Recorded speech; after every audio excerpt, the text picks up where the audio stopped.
won though, and it bashed Drew Levin because his deck didn't have enough Wrath of Gods in it. Yeah. We saw... Did he have Arc Trail instead of Pyroclasm? Yeah, Pyroclasm, but okay. it just wasn't really enough. Yeah. There was... It looks like we have Edgar Flores against AJ Soccer. So AJ's on red. Do you know what Edgar's on? I know Dave Shields is playing Tempered Steel. I don't know if Edgar's playing that as well.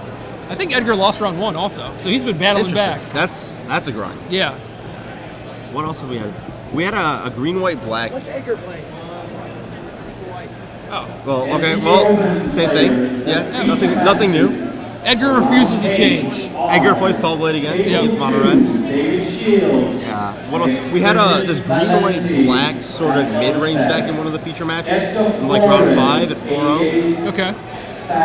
It had Mirren Crusader, Squadron Hawk, Vengevine, Birds of Paradise, a couple Thrun, and then the black cards were like Dismember, Go for the Throat.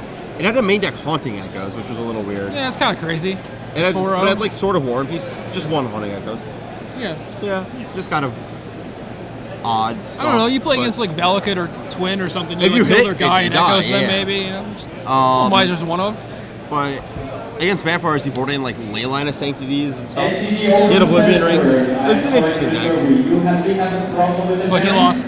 Oh. There will be a repair. Oh. So if you go back to the parent. I kind of wanted to watch Edgar play AJ. I kind of wanted to watch Callblade happen. Well, I just watched that last round. You missed out. I definitely did. Yeah. It was fun. Like the end of game 2 was them activating manlands for about 7 turns, and that was it. No spells, just... No, because they're all drawing like dead mana leaks and spell pierces and stuff. Have you played with that deck a lot, or? Not a lot. That was like my 3rd choice coming in, I think. But it seems kind What of... was your 2nd? Valakut. Okay.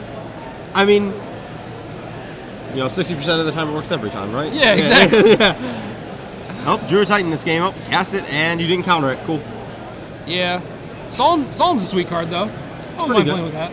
Everyone I've talked to has been saying they just board Solomon a lot, but it's just kind of like reasonable. It's a very average card that Agreed. You could get better cards for. But it's cool. Yeah, it's solemn. Everyone likes, there's a reason they reprinted it. Everyone likes solemn. Yeah, exactly. One of my opponents played a solemn and then he died, but Yeah, it happens. Yeah. 4 mana sorceries aren't really the best choice necessarily in the world of your decks. Yeah. It can be tough out there sometimes. So do you like your deck for tomorrow, or? I was thinking about playing High Tide if I can get a hold of the cards. The Candelabras? Yeah, I mean, I could play without them, actually. I wouldn't Really? mind that too much. I think I only have 2 in my list right now. Okay. But it seems good against the blue-white decks. Like, if they have a sideboard full of Meddling Mages and million clicks, then it might be kind of tough, but...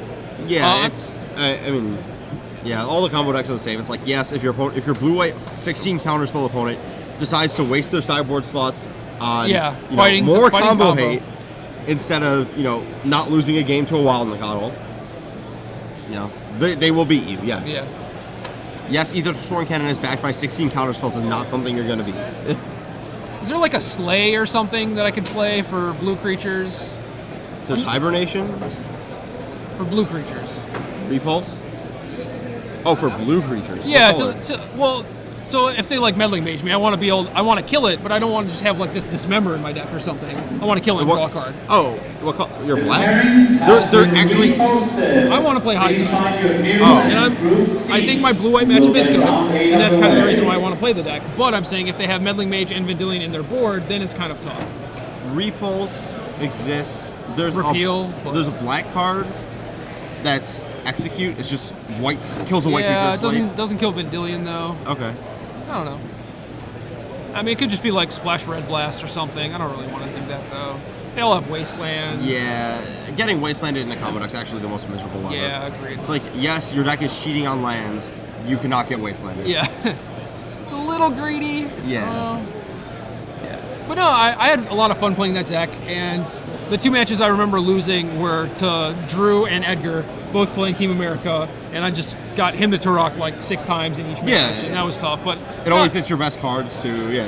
Well, not even that. It's just like it's all about resources. Yeah. The open players, the actual feature matches for this round is. Okay, let's see. Table 1. Timothy Skokie against David Shields at Dave Garrett. Shields. 7-0 with Table Tempered 2, Steel. Jason Hager and Dan Loser at Liliana. Table 4, Nate Pease and Kyle Dembinski at Jace. Kyle's good people. I like Kyle. Yeah, that'd be a cool match. It's also Tempered Steel versus Paladin. At Venture.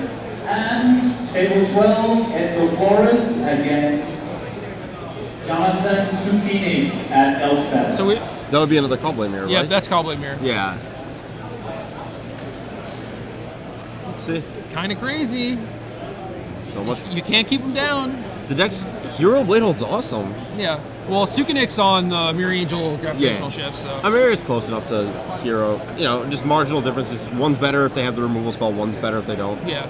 I mean, if you're playing like a mirror match, though, Hero just like dies in combat a lot of the time. Sure. So that's kind of sad. But It happens. You know, you save your dismembers and you hope it doesn't. yeah. That was definitely one of the decks I was advising people to play was Cobblade. Yeah. Did you talk to Kyle Blogamus a lot, or? A fair amount, yeah. No. Because he wrote his article on the deck, and That was, yeah. he did. That was, He did some kind of interesting things with like Mirror Crusaders and Spell Skites. And, like, he branched out a little bit. We didn't really like Blade Slicer when we were playing it. Yeah. He felt kind of like a Porcelain Legionnaire that cost too much, and Porcelain Legionnaire that cost too much wasn't very good. Right. Oh, was getting 2 bodies not all that relevant, or? Not super relevant. Okay. We were That's winning fair. a lot more with Hero though, so maybe it was. I don't Okay. know. I was a big fan of Tempered Steel. SCGCIN That might just. There's so many good white cards. Yeah. It's crazy. It's a first. It's like the best Yeah. color. Yeah. It's- The time is now 6:20. You have 50 minutes. You may begin. Looks like we're close to getting some deck lists. Let's see who we got. We have Kyle Dembinski versus Nate Pease. Nate Pease. So Kyle Dembinski is on a Tempered Steel list. He has 4 Spell Skites, 3 Porcelain Legionnaires, 4 Dispatch, 2 Dismember. He's playing 21 lands and 2 Mox Opals. Mono white. He's got the typical stuff: Malt Scourge, Memnite, Signal Pass, Steel Overseer, Glinthawk Idol, Tempered Steel.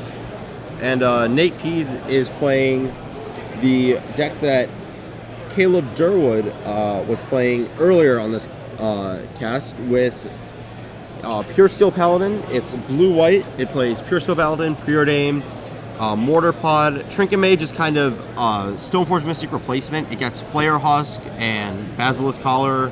Life Staff. And Sylvok Life Staff. Other equipment, he has Sword of Body and Mind, 2 Feast and Famines, and 2 War and Pieces. He's got Dispatch for removal, main deck core Firewalker, Etch Champion, and 1 Apostle's Blessing. A little spice. Little bit. And 1 Glinthawk. Yeah. Just a body. So this matchup from the Pro Tour, it was pretty clear that like the Pure Steel Paladin decks were favored, right? Yes, but that was also a different world involving Hero Blade Hold. Right. I think that in this matchup, the Pure Steel deck's significantly more reliant on the card Pure Steel Paladin, Yep. as opposed to having this sort of bulky size advantage over the Tempered Steel deck, assuming that Tempered Steel wasn't in play. Yeah, and for this format, the Tempered Steel decks have to play a bunch of removal to deal Right. with Deceiver Exorc. The Tempered Steel deck also has like Steel Overseer, which is huge, and neither deck, the Pure Steel deck and block had like Revoke Existence or Relic Warder, which help deal with the card Tempered Steel, and there just really isn't anything in these lists to deal with Yeah. it. There also aren't 4 Sword of War and Pieces like there used to be in the block deck, and there's no longer Vault Scourge to suit up. So it's going to be interesting. Seems like the Tempered Steel deck is a pretty big favorite, though. Seems like the Tempered Steel deck is just a much more consistently powerful deck. Looks like Kyle was on the play here. He has a Signal Pest and a Steel Overseer to Nate's Pure Steel Paladin. And Kyle also has Inkmoth Nexus to play. Kyle has 2 more Signal Pests to go with the first one. And a dispatch. And a dispatch with that Pure Steel Paladin. And activate Steel Overseer, gets in for 1. That was a pretty crazy turn 3. Yes. Seems pretty standard.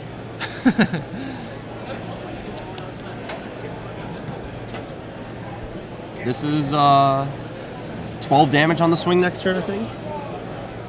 Possibly more if he swings at the Overseer. Yeah.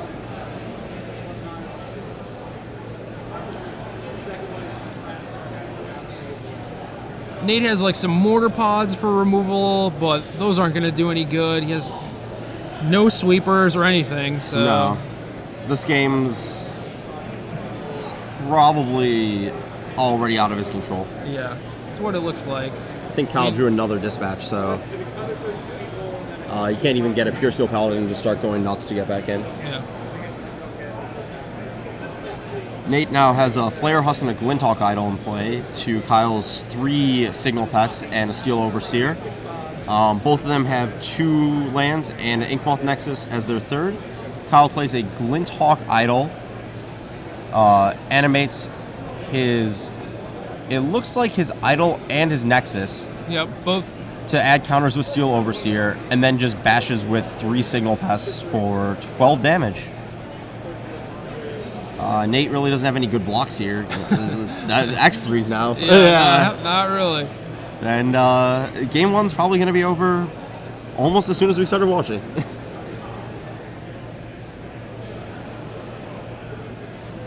And if Nate takes this, he goes to 7.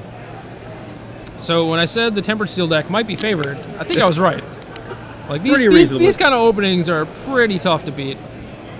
Yeah, Steel Overseer definitely adds to the deck and makes it much more resilient, I'd say. Yeah, much more resilient to its own draws. Yeah, it's another Tempered Steel that you kind of have to work for, but...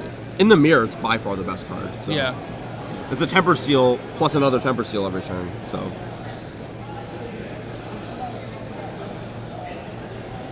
Yeah, Nate just packs it in and says, let's go to game 2. So looking at that, Kyle has in his board, Core Firewalker not going to come in, Celestial Purge probably not coming in, Active Aggression, I don't really see that one being good. He's got Shrine of Loyal Legions, which probably isn't worth it in this matchup. Depends what he thinks is going to happen. If he thinks that Nate is going to board in a bunch of Day Judgments or something, maybe that card's worth it. And if his matchup is good enough already that that's probably the only way he's going to lose, then maybe he wants to play the Shrine. I don't really see it. That doesn't sound like the kind of thing Kyle would do. Kyle's just going to kill him. Yeah. He's probably going to bring in this the 3rd Dismember. And I can see Kyle boarding in an Elspeth Thrall. Maybe boarding out a couple Spell Skites. They probably aren't the best in this matchup. Yeah, that sounds about right. Then Nate has over here 4 Dismembers that are probably coming in, or some number of them just to deal with Steel Overseer. Flash Freeze and Negate aren't that good. Neither is Core Firewalker. 2 Sword of F and F. Yes. I don't know if that's legit, but it's Sword F and F. It's identifiable uniquely. So this sort of War and Peace is probably coming in. Probably for a Feast and Famine. These Firewalkers can probably get out for some Dismembers. And that's about it for him. He probably wants some Apostle's Blessing for sure. Looks like not either of these players have really anything to bring in. No, they're just kind of sitting there looking at each other. They definitely have a lot of hate for Splinter Twin and a lot of hate for red decks. Yeah, I was talking with Kyle before this, and apparently last night he was sitting there. His sideboard had 4 Firewalkers, 4 Celestial Purges, and like 2 of some other card, and he was trying to figure out what the last... He's like sitting there figuring out what he needs in the sideboard. And the first thing he says is, after several minutes silence, what else can we board in for the red matchup? Necessary. Real necessary. Some people just hate losing the Lightning Bolt. Kyle likes playing Lightning Bolt. He probably knows how easy it is to lose to it. Yeah. Well, he also respects it, apparently. So. Yeah, Nate also has these Firewalkers and Flash Freezes and another War and Peace. Both of these decks look pretty stacked against the red decks. Yeah. Though I haven't seen much of that one either today. I saw a few. but We had CVM on earlier, and yeah. Well, him and AJ are both playing the deck. yeah, AJ's doing well Yeah. with his appropriately colored hair. Yes. Yes. Was that intentional on his part, or was he I'm just really not trying sure. something You'd new? have to ask him probably. I But see. maybe it influenced his decision a little bit. Maybe it was not intentional, but Yeah. kind of just seeped in and took control. All that Kool-Aid. Yeah.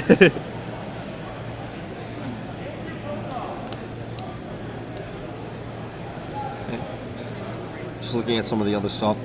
Andrew Rodolph, draft number 13 is waiting for you. So Nate, like the realistic ways Nate has to win this matchup are Mortar Pod's probably pretty good, Yes. especially if Kyle doesn't have a tempered seal. Right. That's how he's gonna win is just mortar potting down all of his guys eventually. And that'd be great too, because it could stop the overseers from getting active. Right. Seems very important. Because of that spell set, it might be a little better than I thought it was in this Yeah, matchup. actually, I was just looking at that. Let's see. Because Mortarpod on its own basically kills all of his creatures if he doesn't have a Spellskite or a Tempered Steel, so Doesn't kill a Glinthawk Idol, but yeah, everything else dies to Mortar Pod. I don't think a solitary Glinthawk Idol is going to get there. No, you know. not without a tempered seal. He does have some quality equipment for this matchup. Nate has sort of like War and Peace is going to swing the game a lot if it connects, and Body and Mind as well. Yeah, it's tough though, because you start the game so far behind already, and then very few of his creatures are white, so he can still block it if he really wants to. But That's true. There's less of Hero Blade Hold than there was with Lock Deck. yeah, But Nate's on the play, so he might not get too far behind fast.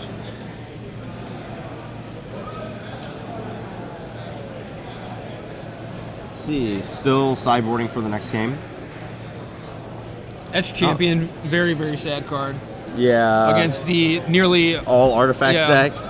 The nearly gets blocked by Spellskite every time deck. Yeah. That's tough. It's a rough life for an Edge champion. So it's interesting to note that we had Caleb on earlier with the blue-white Paladin deck, and he was saying that the Splinter Twin matchup was good for him, and we watched it, and he won, but I just thought that was a kind of interesting thing to say with, he's got some removal, he's got a couple counters, but very few cards that actually interact. Not and that- his clock is not that slow, yeah. or not that fast. So Right. I don't know. that was just, it might be interesting to have a Splinter Twin player's perspective on that. But here we go. Nate Pease led on a Seachrome Coast. Kyle has Memnite, Mox Opal, Plains on turn one. It looks like he has another Mox, a Glinthawk Idol, a Spellskite, and there's, I think that's a Dismember. Nate Pease has a Mortarpod on turn two, Which is key. Yes. Which does not come with a flying token, but Yeah, close enough. Yeah. Looks like Kyle cut the one-lander, I think. With the Mox. Yeah, he had a Mox, so very, very few cards you could draw that would actually make it so he can't play any spells. But Right. Just having to draw one of them and having to get Mortar Potted. So Memnite gets in there for potentially one. I would imagine that Nate. Just bins that guy. Yeah. Yeah. So Kyle is stuck on lands. Nate's probably going to use that Glinthawk to re-up that Mortar Pod. Said opts for a Trinket Mage. I think he's gonna get. Life Staff or Collar, I don't know. Yeah, Probably Collar. I would think Collar too, just because then he can start killing all of his guys. Yeah. With Mortar Pod. Yeah. Yeah. Put on the Collar, get in the cannon. Yep. And maybe that had something to do with why Caleb thinks his matchup against Splinter Twin is good. If he ever assembles that combination, that's another thing that they have to deal with. But Sure. That's true. Not the best of weapons, I think. But No. Resolving a 3-mana sorcery to get another 3-mana sorcery to play with your 2-mana sorcery. it looks like Nate is probably short on guys. Just getting another Flare Husk. Yeah. Getting a Flare Husk. He has the sort of War and Peace in his hand that he's probably just trying to get Oh, active. okay. Makes sense. Kyle draws and plays a Signal Pest, and Sad. he's done.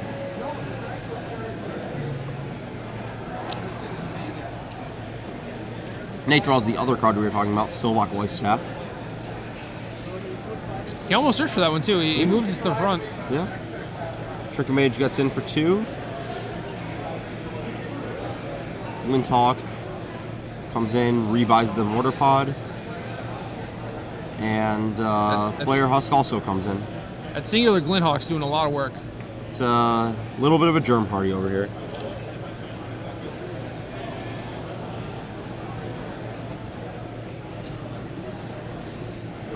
Nate guns down that Signal Pest. Kyle draws yet another not land. Tempered Steel this time, it looked like. Yeah, things are probably not going to go his way this game. Yeah, it seems like both games, like the other player just got too far ahead, and none of these players really have a whole lot to come back from a board position like this. So. No, especially because Nate can follow this up with a sort of War and Peace pretty easily and just instantly kill Kyle, basically. Nate equips Mortar Pod to the Germ Token from Flare Husk. Equips the Silvok Lightstaff on it. Cute combo there. And gets in for 6. Dismember on the Glinthawk. Yeah, Dismember on the Glinthawk makes that an 8. Kyle goes to 10. Nate also Mox Opal with Kyle's Mox Opal, but that lives the currently dead one in his hand, so equally irrelevant. Yeah, but it made it so he couldn't equip Sword that turn, so. Equally irrelevant on Nate's part, but on Kyle's part, it's... And yet another not land for Kyle, Memnite. Shows him the Mox Opal and scoops up his plans. Yes. Okay, and next one. Let's try that again.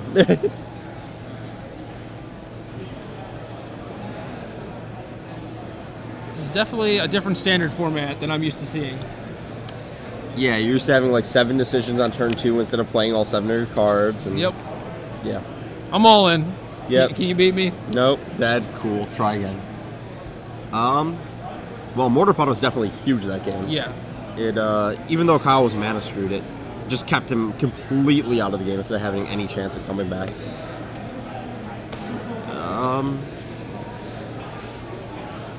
Let's see. Yeah. Mortar Pod is one of those cards that's like very unassuming, where you look at it, you read it, you're like, yeah, this is playable. Yeah. Don't really know how good it is, and then it's just like Windmill Slam, first pick. Like, yeah, everything's a Mog Fanatic, kill everything. Yeah. Yeah. It took a little bit for people to catch on to that, and now in Constructed, I mean, he's playing 4, and it seems like he's very, very happy to be playing 4 Mortar Pods in his main deck. So. Oh, yeah. It's definitely a card that people, only the most diehard of diehards, Stoneforge Mystic fanatics was on it. I think it was like Craig Wesco. I think like Alex West may have made like one comment about the Basilisk color combo when it first came out. And then, And then Stoneforge Mystic exploded. It's just like, oh, we can Mortar Pod a Lotus Cobra. That's cool. Yeah. And that was basically it. Yeah. And now it's like, oh, we can Mortar Pod anything. Let's play a bunch. It's a kind of nice removal spell for these white decks that don't really have, that much access to removal otherwise. Yeah. You just need some sort of engine, it seems like, Like, these decks all trade back and forth for the most part, like trade creatures, trade resources, and then you have this thing that can actually just take over in the mid-game. That seems very important. Yeah, the Tempered Steel deck has, like, the Tempered Steels that take over. This deck has the Pure Steel Paladins that take over, and the Mortar Pod can take over this matchup, just like the Steel Overseer can if it gets active.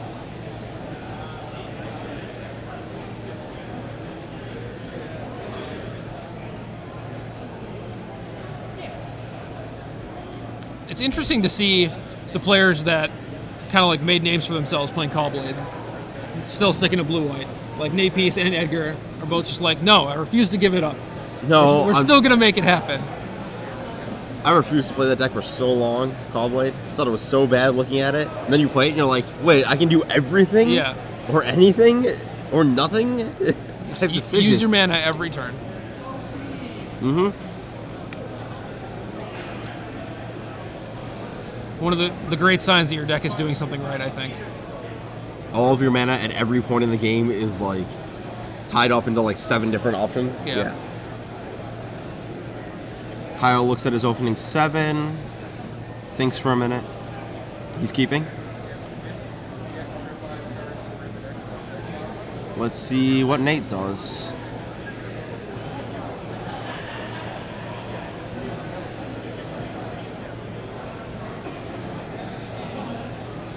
It was like a weird frowny expression from Nate when he like drew his opening hand and looked at it, but Nate's keeping. Yeah. Kyle leads on Signal Pest, Mem Knights. Looks like he's got a Tempered Steel, a Spellskite, a land, so that looks like that's good. Kind of the nuts. Much better start than he had last game, Oh, and yeah, a Mox Opal Opal. off the top. Okay, yeah, that's pretty typical. So Tempered Steel in. Okay, well, oh, there's another Tempered Steel. And Hari cannot stop giggling because this draw is so hilarious. It's pretty comical. Yeah. The Tempered Steel deck just kind of does that. Oh, and 6 on turn 2. Yeah. Okay. Cool. Dead. Realistically, could have killed you on 3 maybe if I drawn the right card. Yeah, just like another Memnite in this draw, and it's basically over. But Yeah. Oh, plus 4 damage this turn, plus Nate's, a million. Nate's just like, what am I doing here? It's just- I have a cards. Celestial Colonnade in play, and I think I'm dead already. Yeah, like, well, let's see. I can play 1 spell, and then he'll untap and play his 4th spell of the game. Yeah. Oh, fifth. Mox Opal's a spell. And I'm going to take, a million damage and be dead on board. Yeah. So they fixed Affinity, but... Yeah. Instead of Arcbound Ravager, you just have Tempered Steel. Memnites. Yeah. Instead of Frogmites. Yeah. Yeah. Fair. It's a 1-1 instead of a 2-2, right? You lose a power. That's the fix. Oh, wow. Nate's second land is a come into play tapped Glacial Fortress. Oh, boy. I think he's debating what to dismember at this point. Putting him to 10.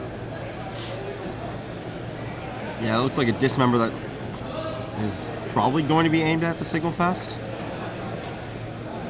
Yeah. Yeah, it depends on how much removal he has, because if he can kill all the other guys, then obviously Signal Pest is like the worst. Kyle draws. Plays his other Tempered Steel. Hold on. No, hold, please. Rethinks. Spellskite. Play Spellskite. Crunches for 3. By the way, still have this one. Yeah, that's kind of a weird... I think he drew a Dispatch. So he was on autopilot. It's just like, I should probably play a Dispatch up so he just dies, maybe. Yeah, stopped and did some math. Yeah. Kyle still has, not that many cards in hand. Nate could realistically have a couple removal spells and, be somewhat back in this game. As much as you can be against 2 Tempered Steels. Yeah, I mean, all of his dismembers are dead. So the 6 toughness Spellskite, which is pretty annoying. Yeah, I guess he doesn't really have removal that hits this, actually. Yeah, because... Like, he doesn't have Dispatch up. Yeah, okay. Strike that last comment. He's probably just dead. Spellskite with mana to pay up, obviously. Don't want to go below 20 in this game. Yeah, I know. Can't risk it. No.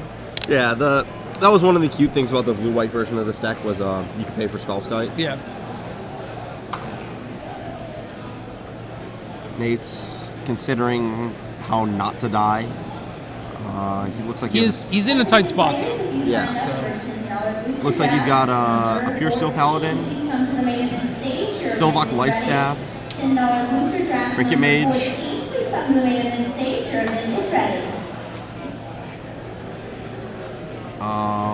So he's got options between like Trinket Mage and like maybe the Lifestaff. Like he could probably hold He's off dying for for the Lifestaff. He probably could kind of get somewhere with like artifacts on board into Dispatch and like. He could definitely not die in like a turn or 2, but. Well, given that Kyle is the second Tempered Steel, it's pretty awkward.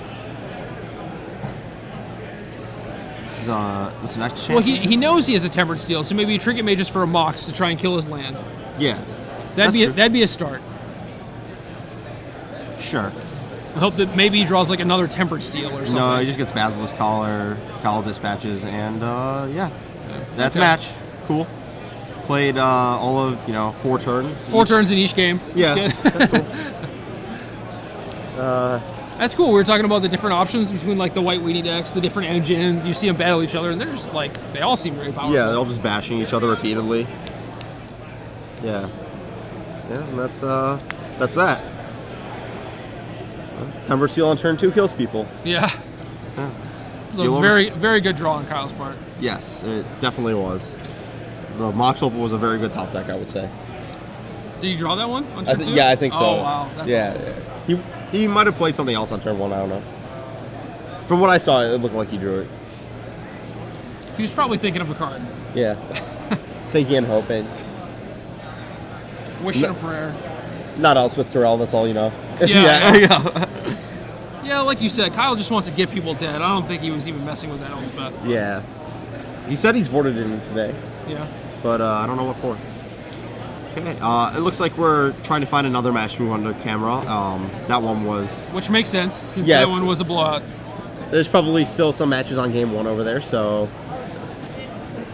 Yeah, that's Tempered Steel for you.